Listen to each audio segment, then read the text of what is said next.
In today's video, I'm going to teach you insert video title here. We're going to walk through a clear, repeatable way to add subtitles in Premiere Pro, style them exactly how you like, save those settings as a reusable preset, and export with everything looking consistent. This workflow keeps your captions readable, on brand, and fast to apply across an entire project. Start by importing your video into Premiere Pro. You can drag your file straight into the project panel or use the media browser if you prefer. Create or open your sequence, then place your clip on the timeline so you can see and hear the content you're captioning. Next, go to Window, then Captions and Subtitles to make sure the Captions workspace is visible.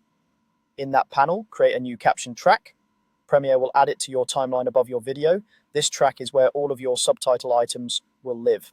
Now type your subtitle text, add a caption block, and enter the line that matches what's being said. Keep it concise, ideally 1 or 2 lines for readability. Trim the captions in and out points on the timeline so the text appears and disappears at the right moments. Continue adding captions for each spoken line or key moment you want to subtitle. With any subtitle selected on the timeline, open the Essential Graphics panel. This is where you fine-tune the look.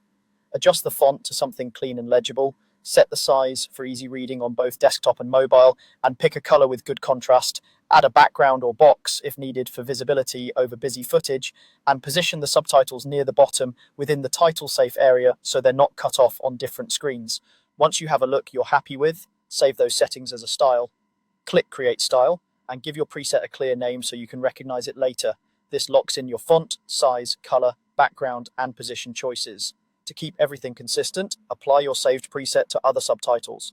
Select another caption item, open the Styles drop-down in Essential Graphics, and choose the style you just saved. You can apply it to multiple captions for a perfectly matched set.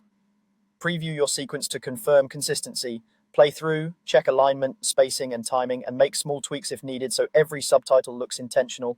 Finally, export your video with the subtitle presets applied. Choose whether to burn the subtitles into the video or include them as a separate file, then export as usual. And that's it, clean, consistent